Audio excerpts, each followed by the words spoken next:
Joe Locava, 5274 La Jolla Boulevard, speaking on my behalf. I'm urging you to support the recommendations that it's time for the city to stop talking about this and grant safe access to people who really need it, and to protect our neighborhoods by getting rid of those facilities that are flaunting state law. There are two exceptions that I would like to point out. One, as Mr. Hill has indicated, the 4 amendments offered by the Community Planners Committee, that was done in the democratic process, as mentioned, I think fills in some of the gaps. The other thing that I haven't heard talked about is I agree that it should be a process 4 is that important. However, the current cost and time for a process 4 is going to push this into big money operators, which is exactly the last thing we want to do. So what I suggest you do is create a process 4 light that would minimize the cost, get this to just the information you need, enough time for staff review, enough time out to a planning group to get it to the hearing as fast as possible. So thank you very much. Okay. Holly Wright, followed by Wayne Riggs. Hi, my name is Holly Wright. I work in 92117 and live in 92110. I'm the Youth Justice Supervisor for the San Diego Teen Court Program, and we receive referrals from the San Diego Police from all over the city for possession. Now that it's an infraction, we will not be seeing those unless it's on cameras.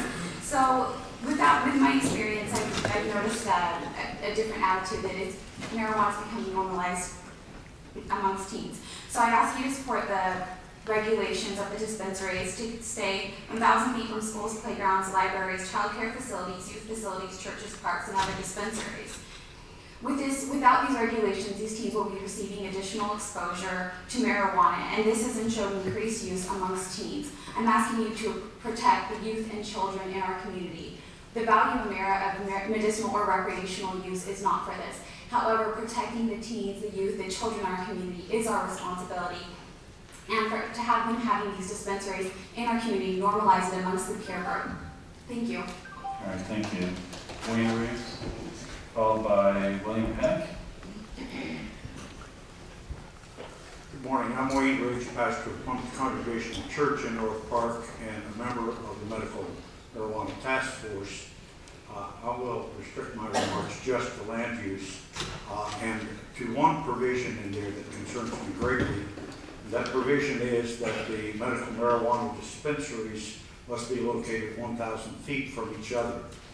I think since there are such a small number of locations that will qualify, if the CUP process is followed in this ordinance, it will be necessary to allow dispensaries to be closer to each other. I think there is some benefit to that in the administrative oversight and in public safety. So I would like to see that provision, 1,000 feet from one another, removed from the proposed ordinance. We tried to address the concerns of citizens as well as those who need safe access, and I think our recommendations were sound. Thank you. Okay, thank you. Wayne Peck, followed by Lance Rogers. Yes, my name is William Pennick. I reside at 111 Wedgewood Drive, San Diego, 92114, Southeast San Diego. I am a member of the Greater Skyline Hills Community Association and chair of the Skyline Paradise Hills Planning Committee. Before I make my remarks, may I ask a question, some information from staff, if I may receive their recommendations, and let it be known that I have documentation that the task force did not come to planning groups in Southeast San Diego, and I have it right here if you'd like to see it. Okay? So what I'm here to speak on is that we support San Diego's safe neighborhoods and what they're doing. But what we feel in the community is that the recommendations are barely basic. We feel there needs to be more structure in accordance with the guidelines from the California Attorney General, working in cooperations with the Assistant Police Chiefs, Cesar Solis, Assistant Police Chief David Ramirez, and we need to have a report in accordance with the police reports from 2006 to present concerning marijuana dispensaries. In order to have this input, The community will work with San Diego Safe Neighborhoods. We'll work with other competent authorities. Okay, Your time is up. Can you wrap up your comments, please?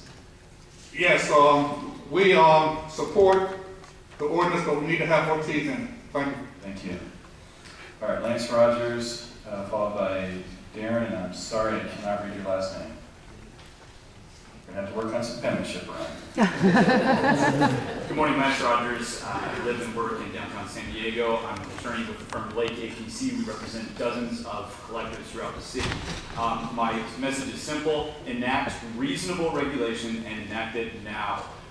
We've been talking about this for a year and a half. While we continue to talk, people get more and more discouraged about the political process.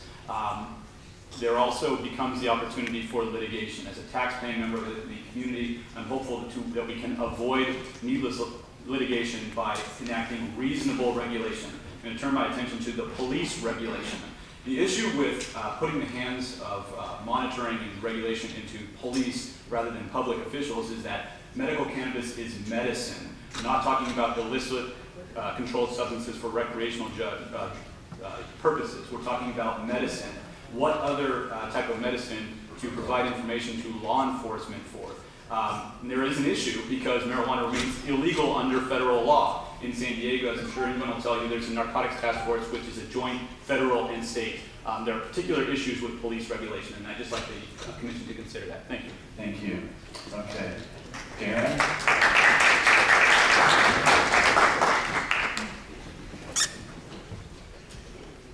It's actually Devin, sorry about the penmanship. But, my name's Devin Spindle, I'm a community member.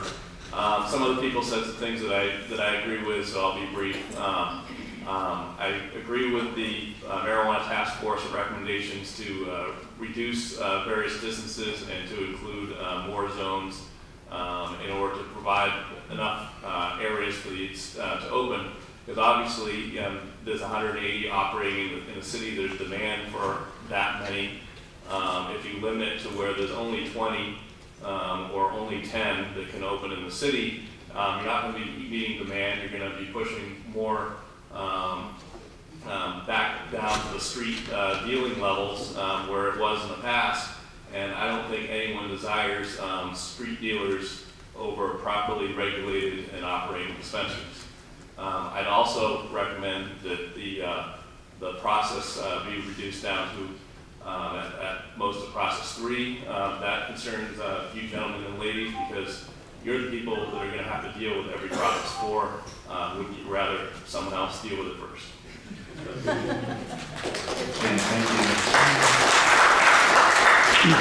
Okay, that's all the slips I had in favor of the project. Now, my sense is after listening to this that we have some confusion about favor, opposed,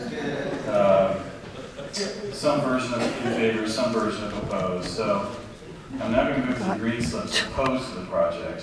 And I've got a bunch of people who have ceded time to speakers. One in particular, though, Kathy Bliss-Yodas, you have a documentary on a disc. Yes. We do not have sound capacity off of the laptop. So if you were depending upon your show with sound, we don't have it. So I don't know what that means about your presentation or your testimony, but Can it play on a computer we can play. We cannot pipe it into the room. Even with the microphone? We've tried before. I don't think we've got a...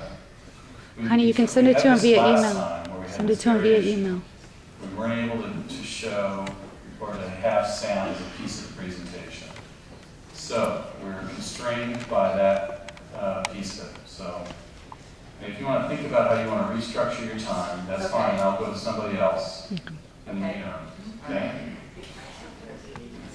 Nice. Okay, so let's start with Leah Lawrence. And I've got 2 other speakers ceding time to you.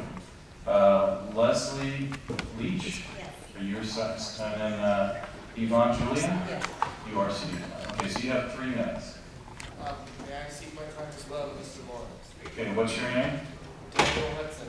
I'm sorry? Daniel Hudson. Daniel Hudson. Okay, I'll just dig through this pile and find your slip. So you have 4 minutes.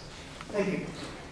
Mr. Chairman, Commissioners, My name is Leo Lawrence, 3907 Georgia Street, Suite 15, San Diego. That's near Hillcrest.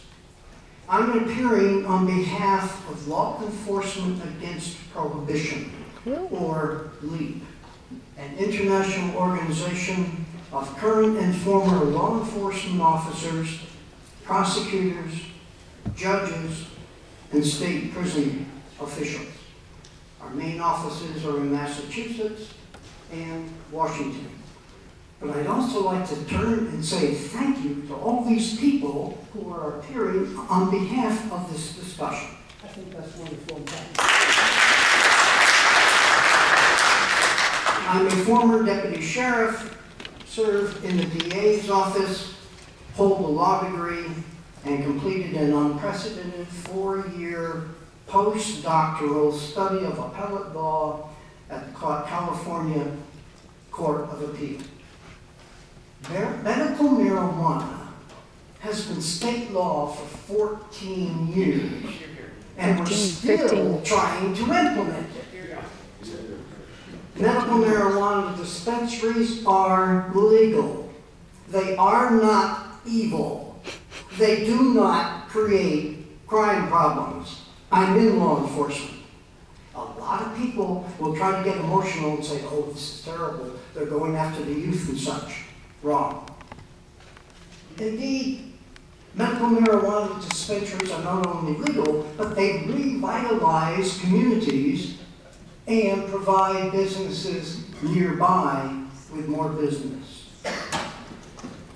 With reasonable ordinances, marijuana arrests right here in San Diego have gone down, not up.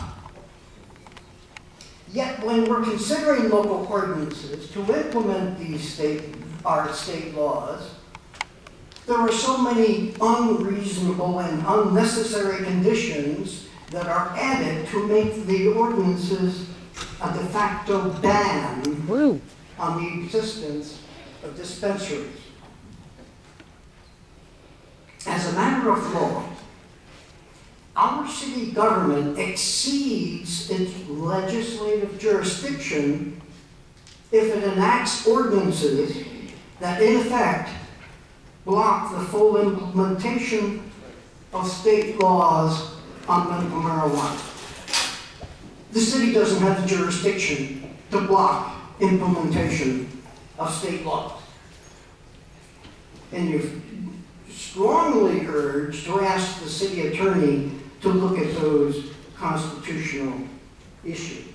You really, if you create regulations that make it so difficult or impossible to reasonably have dispensaries, you're inviting so many lawsuits that the city doesn't need.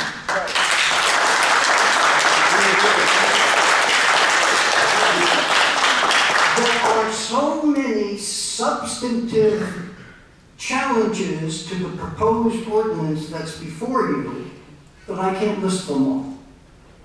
LEAP is putting, Law Enforcement Against Prohibition, is putting the prestige of law enforcement behind our recommendation that this ordinance be denied, return to staff, and work out some of the issues that I have raised.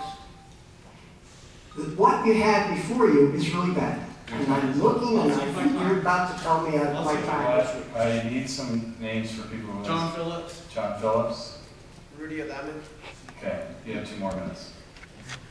There is one thing in particular I noticed about you can't have a dispensary near a church.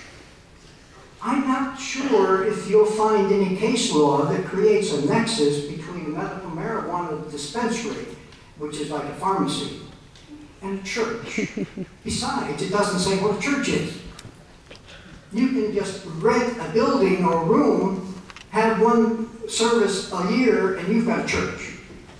So therefore, that could be used to block or close dispensaries. Oh, that is so asking for lawsuits. are there, very fast. One, medical marijuana is not addictive. It doesn't result in violence like alcohol does. It's not a gateway drug. It doesn't lead to harder drugs. But the big thing is, it provides a place where patients can get their medicine without relying on the street. May I invite any questions? Thank you very much for the opportunity to be here, and thank you for the people in the audience.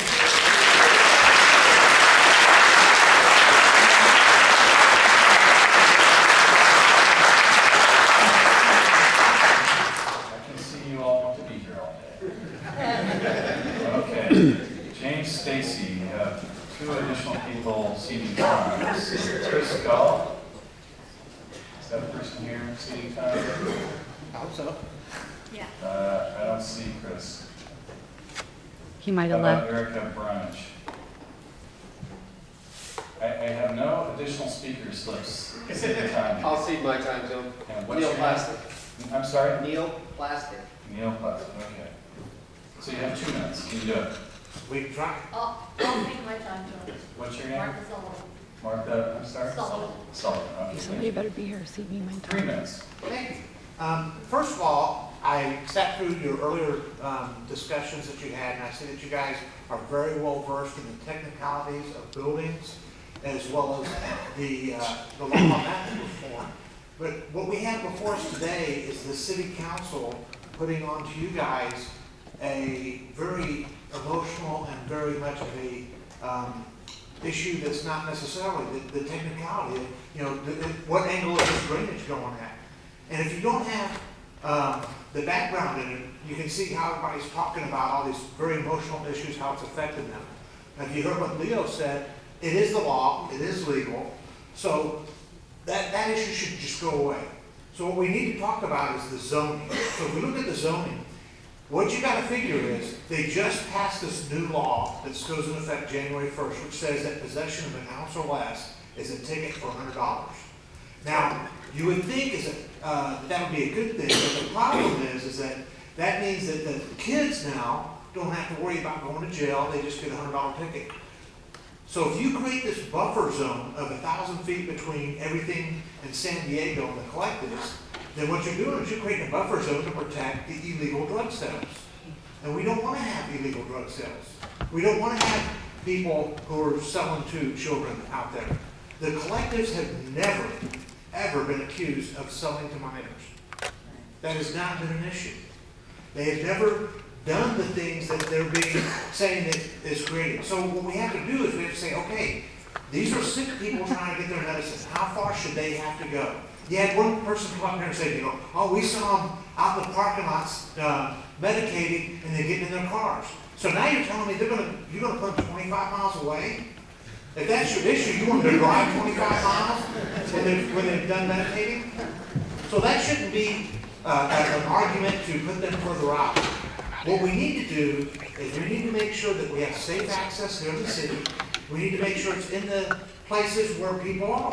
Because if you've gone through chemotherapy or if you have issues like that, you don't want to go and try and drive out 25 miles to go get your medicine. That shouldn't be the issue. Okay? And this is not a recreational thing. This is for sick people. That's what we're talking about. So we need to make sure the medicine is where the people are at. As far as the process 4 goes, that's for airports. I don't think any one of these places is going to have planes landing there. Okay? What we need to make sure of is that we have something that's reasonably priced for the people to go. Because guess what? That goes all on the backs of the patients. And if you're paying your medical bills and you're going through hardship that way, you don't need to be paying a lot of money for your medicine. So I got 2 seconds left. Thanks. Thank you.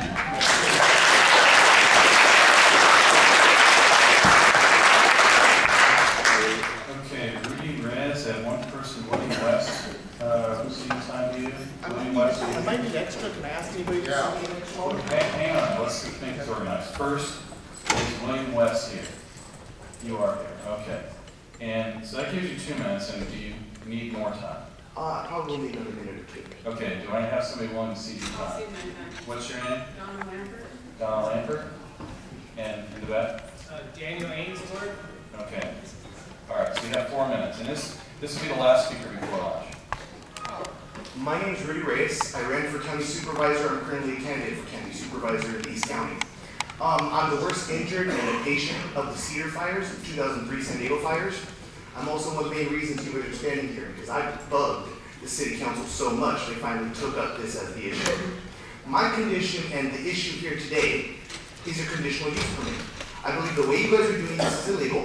Right now I'm looking at the planner's training series for the conditional use permit. That series CA Gov, I'm planning CUP, whatever, HTML. But the point I'm going to make to you here is this. From what I'm seeing here, they have a litmus test as to what you guys can use to put up a conditional use permit. One of the question is, have the findings been adopted to support the agency's decisions based upon substantial evidence of the records? From what I'm seeing here, your findings do not support a condition 4 process. Written findings of facts required in order to support the decisions of the hearing body to approve or deny the conditional use permit. I'm talking about the lawsuit of Topanga versus County of Los Angeles, where findings are legal footprints left by decision makers to show how decision process from initial facts to decisions. Findings are important. They bridge the analytical gap between raw evidence and ultimate decision. Topanga. If the decision is challenged, a court will examine the evidence supporting the findings to determine whether or not the hearing body abused its discretion when acting upon the conditional use permit. Such abuses can be found when, number 1, the agency did not proceed within the manner prescribed by law. You guys are doing that. Part 2, the agency's decision is not supported by findings. You are not supported by findings. Part 3, the agency's findings are not supported by evidence in the administrative records. There is no evidence for a process 4 in your administrative records. Matter of fact, they've been suggesting process 2 and 3. Topanga cites several proposals for making findings, along which include providing a framework for principal decisions, enhancing the integrity of the administrative process, helping analysis orderly and redirect the likelihood of the agency being randomly leaping from evidence to conclusion. 3, serving the public motive in relations function to helping and persuade the parties that the administrative decision-making is careful, reasonable, and equitable. Findings should also justify any conditions which impose fines. You guys are imposing a fine which has no justification. Just as there are limitations to opposing a conditional use permit, there's also limitations to establishing conditions for such a permit. 4 general rules of thumbs are, number 1, the jurisdiction must be acting within laws of power of the justice. We don't know if you're acting within laws of powers of the police or justice. The condition must substantially further legitimately provide public purpose. Number 3, the condition must further the same public purpose for which it was intended. Number 4 is the other problem you have. The property owner may not be required to carry disproportionate load in furthering the public process. Process number 4, your conditional use permit, is asking for the landlord to take on an extra load for no apparent reason. You guys do not have findings which support a conditional use process 4, therefore it is illegal, and this choice of a process 4 is illegal and can be taken to courts under Topanga versus LA. Thank you.